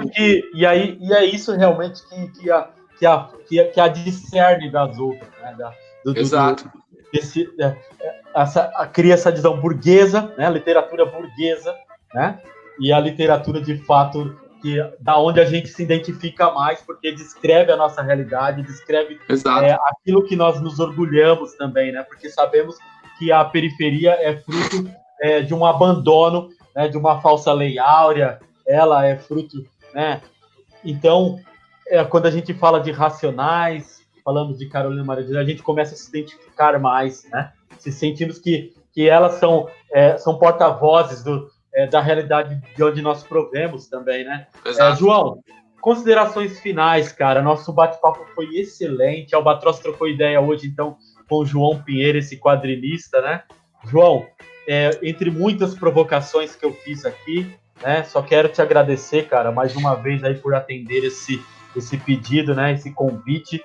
E o último comentário aqui, a Ana Aparecida diz aqui para ti aqui, Carolina tinha um projeto de literatura, né, João? Se quiser comentar um pouquinho, a Ana Aparecida diz, ela tinha um projeto de literatura, diferente de muitos que não tem projeto nenhum, né? Às vezes emerge mais na gramática tradicional, no formalismo, né? E não tem uma naturalidade, não tem, né? Ou seja, não é natural a sua escrita. Carolina não precisava forçar, né? Ela escrevia realmente sua vida e descrevia com uma total naturalidade, né? A Carolina escrevia como respirava, né, cara? É o que eu costumo falar, assim. Então, é uma pessoa que tem que sair pela manhã, né, sem perspectiva do que vai acontecer, para tentar catar algum reciclável, para dar de comer a si mesma e aos seus filhos, né? E não sabe o que vai acontecer na rua, se vai conseguir, se não vai e tal. E que mesmo assim mantém uma disciplina de escrita. Isso é típico de uma pessoa, de um escritor, de um artista que tem um projeto literário. Ela não estava alienada naquele mundo. Ela sabia exatamente. Tanto que, assim, né? Só um comentário rápido, mas, assim, a Carolina conheceu o Audálio publicou os textos dela no jornal e depois, posteriormente, ajudou a editar o Quarto Despejo. Mas, na verdade, antes disso, ela já frequentava as redações dos jornais. Então, ela mesma levava a sua poesia, né, quando ela podia, assim, porque ela andava muito ali no centro. Então, passava pela porta dos jornais, entrava e jogava lá o seu poema, mostrava o seu poema. Chegou a publicar alguma coisa bem antes do Quarto Despejo, em jornal, assim, poesia e tal. Então, você vê que ela tinha, assim, um projeto, e eu acho que a gente tem um projeto, o povo brasileiro, tem um projeto, tem uma ideia de quem né? Tem uma ideia da sua história, tem uma vivência, tem um DNA já formado de luta, assim, A gente tá vendo aí, né, cara? Até um comentário, vou aproveitar, Alba, tem nada a ver um pouco, mas, quer dizer, tem a ver e não tem. João, vai lá, que é uma coisa que eu fico muito puto, assim, a classe média, a burguesia se acostumou a falar que o povo brasileiro não luta, o povo brasileiro não luta, não faz, não sei o que, não sei o que lá. Porra, eu fico muito puto com isso, assim, cara, porque a gente que tá aqui, a gente vê, né, a luta da gente, do povo, todo dia, e várias coisas que acontecem, mas que ficam invisíveis, assim, né, o olhar da grande mídia, a mídia não denuncia e tal, não mostra, né. Então, eu acho que a gente precisa também trabalhar nós que somos artistas, estamos na periferia e estamos tentando comunicar um pouco mais para o nosso povo, mostrar que a gente tem história, né? A gente tem Carolina Maria de Jesus, a gente tem Luiz Gama, Lima Barreto, Maria Firmina dos Reis, que é a primeira escritora romancista brasileira, é uma romancista negra. A gente tem, sabe, música incrível, assim, toda a música brasileira que vale a pena, acho que é a música do povo, assim, música popular. Então, vamos lutar para descolonizar a mente das pessoas, a mente do povo periférico também, de olhar e ver que a gente tem os nossos heróis, né? Então, por exemplo, admiro muito as grandes personalidades negras dos Estados Unidos, né? Malcolm X, o Luther King e tal, né? Mas uma vez eu vi uma palestra da Lígia Fonseca, que é uma professora, pesquisadora negra que estuda a obra de Luiz Gama. Depois vocês procurem aí uma palestra da Lígia, tem entrevistas com ela no YouTube. Eu vi uma palestra dela e ela citava, né, uma fala de Luiz Gama. Ela dizia a mesma coisa que eu disse no início, né? A gente admira muito o Luther King e tal, né? o I Have Dream, eu tenho um sonho e tudo, mas aí ela resgatou um texto do Luiz Gama de 100 anos antes, né? 100 anos atrás, quer dizer, o Luther King fez o discurso dele nos anos 60 e o Luiz Gama teria fez esse discurso lá na 1860, assim, 60 e pouco. Onde ele fala também, né, da emancipação do povo negro, e ele fala do sonho que ele tem e tal. Então, quando eu vi aquilo, eu falei, porra, nunca tinha ouvido falar de Luiz Gama, sabe? Até então. Isso aí faz uns 10 anos atrás. Foi numa palestra que eu vi dela. Então, assim, é isso, cara. Falar que a gente tem, sim, escritores, escritoras, artistas, desenhistas, poetas, comunicadores, como você está fazendo aí. Isso, acho que é isso, cara. Tipo, tem a possibilidade da gente apontar para um outro futuro, usar essas tecnologias e tal para emancipar a gente mesmo. É isso disso, aí. João. É disso que E obrigado pro falar. pessoal aí que assistiu. Pô, a galera valeu, tá aqui, valeu a Zélia Siqueira diz parabéns, simpósio literário, né? Amparo Literário. Nós estamos no programa Albatroz Troca Ideia, pelo Amparo Literário. E o João, né? Agradecendo muito boa essas trocas de diálogos, né? Interessantíssimo a nossa troca de ideias, João. Riquíssimo, muita aprendizagem aqui contigo, né? Eu quero me despedir de você agora, te dar o espaço das considerações finais e já ficando em off, então, e meus agradecimentos, João. Então, eu fico por aqui, pessoal. A gratidão a cada um que passou por aqui, né? Vários comentários aqui, a galera chegou mesmo, chegando, colocando seus pontos de vista, né? O Igor, o João respondeu sua pergunta, né? Depois você dá uma olhada no vídeo, que bacana. Então, agradecimento a todos que prestigiaram o programa de hoje. Gratidão, João Pinheiro, por mais uma vez atender ao pedido do Amparo Literário. Sempre uma honra, sempre uma imensa satisfação trocar ideia contigo e te ouvir e curtir seus trabalhos, né, cara? E gratidão aqui, ó, pelo Kerouac, que tenho como uma grande obra, uma grande adaptação feita pelo João, né? Para aqueles críticos que acham que, de repente, adaptações não ficam tão legal porque não se depararam com a adaptação de Kerouac de João Pinheiro, muito legal mesmo. Uma das referências aí dos trabalhos que João tem feito. E o Rojas já pediu contato aqui, colocando aqui novamente, né? Para a galera que for querer entrar em contato com o João aí pelo site. Vários trabalhos aí. João, o espaço é seu e gratidão mais uma vez, cara. Vou me despedindo de você e da galera. Um abração, Amparo Literário. Um abração. Albatroz trocou ideia hoje com o João Pinheiro. E até fiz a provocação, viu, João? Chamei você do nosso Rugendas da Periferia, né, cara? Que documenta aí. E aí, desculpe a provocação, mas essa referência para mim também é bastante importante. E saber que ainda existem sujeitos que documentam, desvelam, né, os problemas sociais através dos seus traços. E máximo respeito, cara. Uma satisfação mais uma vez, João. Um abração, cara. Valeu, guerreiro. Valeu, pessoal. Obrigado, pessoal. Valeu. Força aí, axé. É nóis.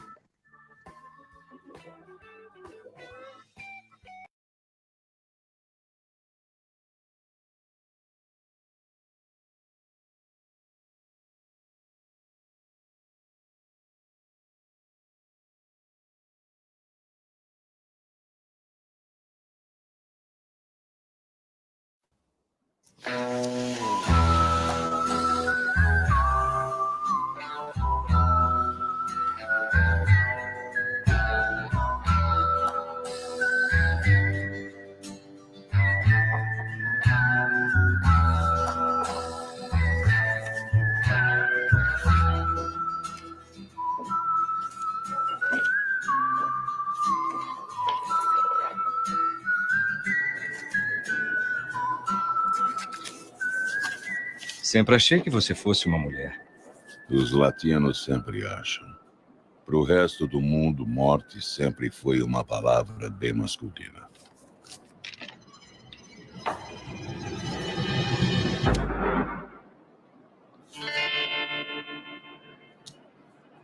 Quem mandou você aqui? Alexandre Mendonça.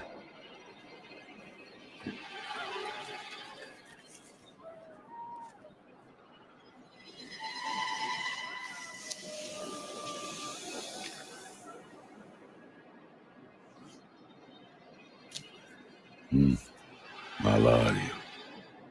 Ah, parece que a filha do Mendonça não passa de hoje. Isso se você não morrer aqui agora.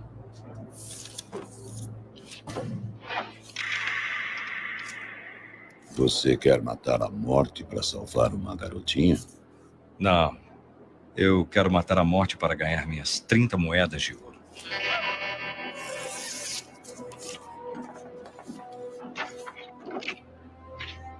Olha, por que você não atira na Malária? Eu não vou matar essa menina. Só vou buscar o corpo. Onde você pensa que vai? Buscar o corpo.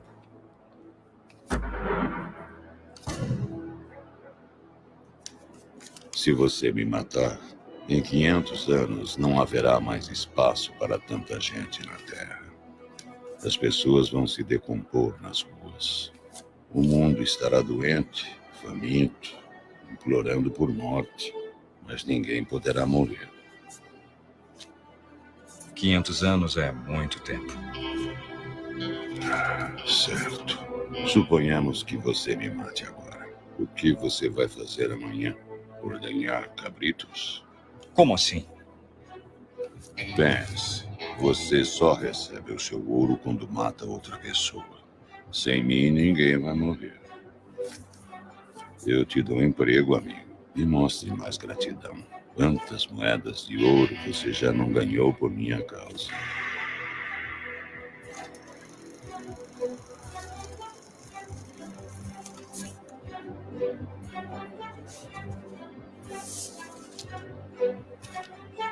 Aproveite bem essas 30 moedinhas, que vão ser as últimas que você vai ganhar, ordenhador de cabritos.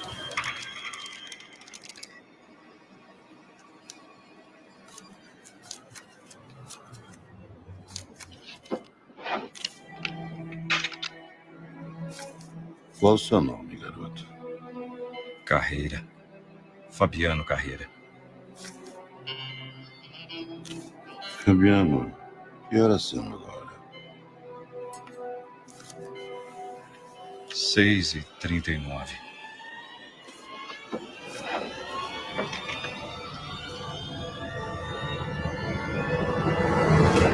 Agnus Dei qui tollis peccata mundi, Agnus Dei qui sempiterna.